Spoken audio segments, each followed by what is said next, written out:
할머니가 읽어주는 하나님 말씀. 쉬운 성경, 성경 일독 도전하기. 사무엘상 5장. 블레셋 사람들은 하나님의 궤를 빼앗아 그것을 에베네셀에서 아스돗으로 가지고 갔습니다. 블레셋 사람들은 하나님의 궤를 다곤 신전에 가지고 가서 다곤 신상 곁에 두었습니다.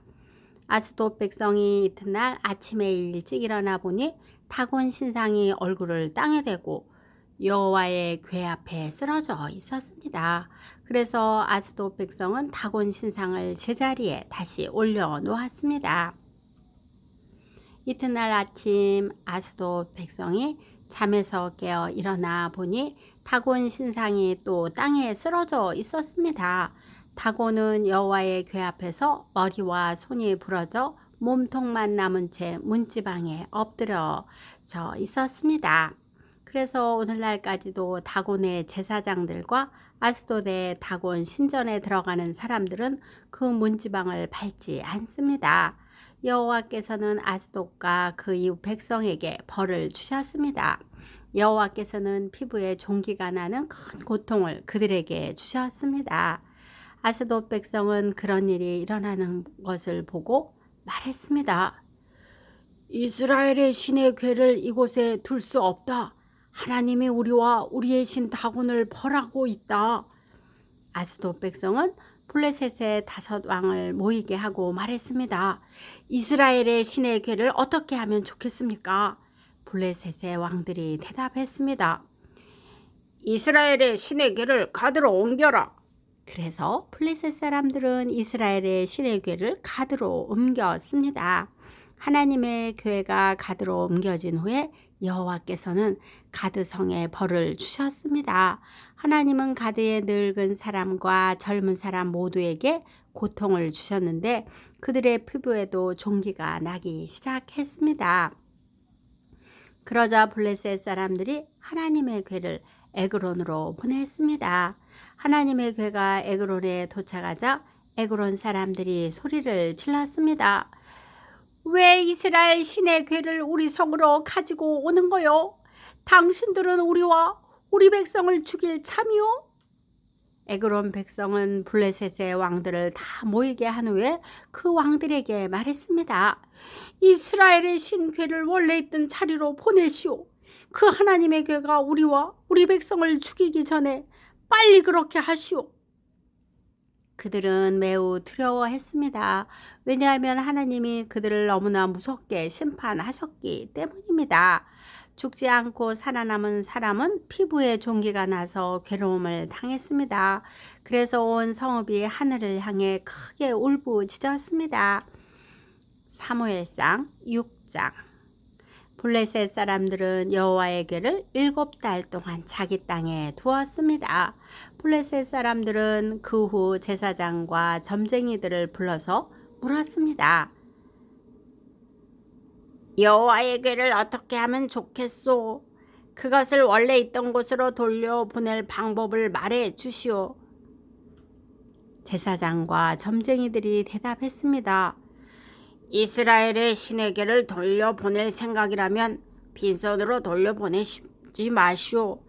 허물을 씻는 제사인 속건 제물과 함께 돌려보내시오.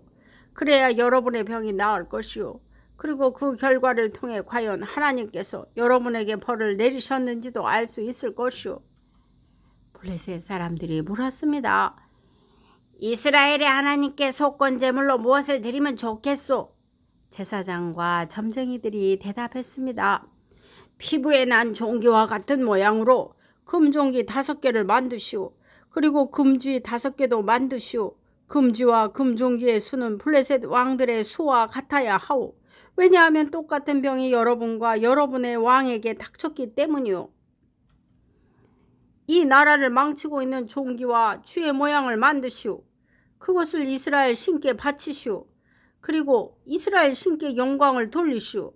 그러면 이스라엘 신이 여러분과 여러분의 신과 여러분의 땅에 벌 주시는 것을 멈추실 것이오. 이집트 백성과 파라오처럼 고집을 부리지 마시오.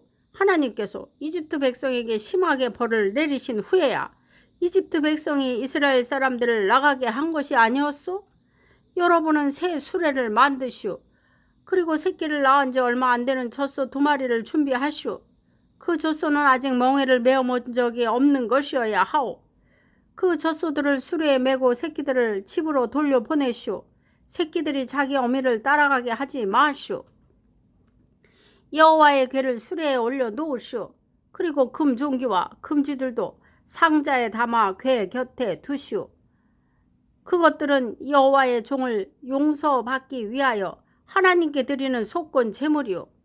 수레를 곧장 앞으로 나아가게 하시오. 그리고 수레를 지켜보시오. 만약 수레가 이스라엘 땅 벳세메스 쪽으로 가면 우리에게 이 큰 병을 주신 분은 여호와가 확실하오. 그러나 만약 수레가 벳세메스 쪽으로 가지 않으면 이스라엘의 하나님이 우리에게 벌을 주신 것이 아니라 우연히 우리가 병들게 된 것으로 보면 될 것이오. 블레셋 사람들은 제사장과 점쟁이들이 말한 대로 했습니다. 블레셋 사람들은 새끼를 낳은 지 얼마 안 된 젖소 2마리를 가지고 와서 수레에 메우고 그 새끼들을 집으로 돌려보냈습니다. 블레셋 사람들은 여호와의 궤를 수레에 올려놓고 금쥐와 금종기들이 든 상자도 수레에 올려놓았습니다. 그러자 소들은 벳세메스 쪽으로 곧장 갔습니다. 오른쪽으로나 왼쪽으로 치우치지 않았습니다.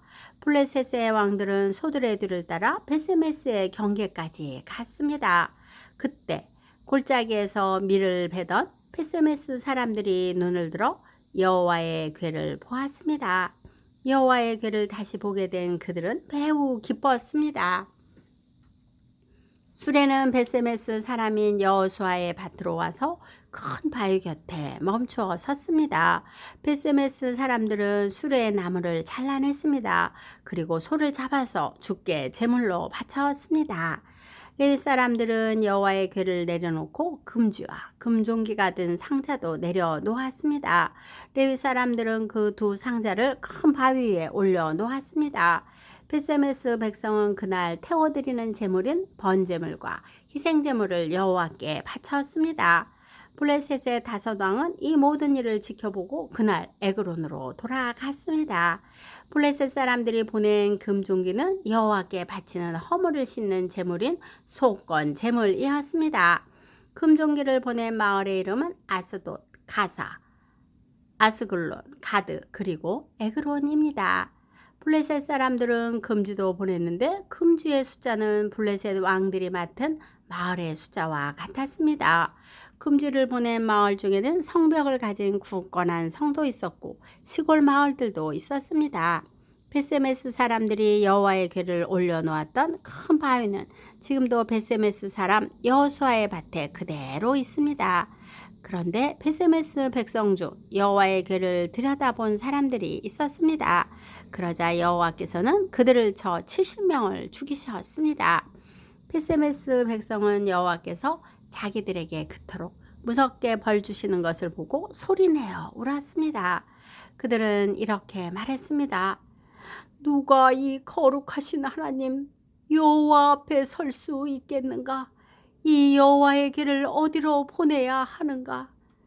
벳세메스 백성은 기럇 여아림 백성에게 명령을 받고 심부름하는 사람들을 보내어 이렇게 말했습니다. 블레셋 사람들이 여호와의 궤를 돌려보냈소. 이리로 와서 그것을 당신들의 성으로 가지고 가시오. 오늘도 말씀 잘 듣고 읽었네요. 사랑의 하나님 아버지, 우리 가문이 진정으로 예수님의 제자가 되기를 원합니다. 하나님의 일꾼으로 세상에 복음을 전하기 위해 우리를 제자 삼으신 줄 믿습니다. 우리를 제자로 삼으심을, 제자로 부르심을 감사드립니다. 예수님의 작은 제자로 살아가도록 성령의 인도하심을 따라 살기를 예수님의 이름으로 기도합니다. 아멘. 기도의 후원자이고 지지자이며 우리 손주들의 삶의 열렬한 팬인 할머니가 사랑하고 축복합니다.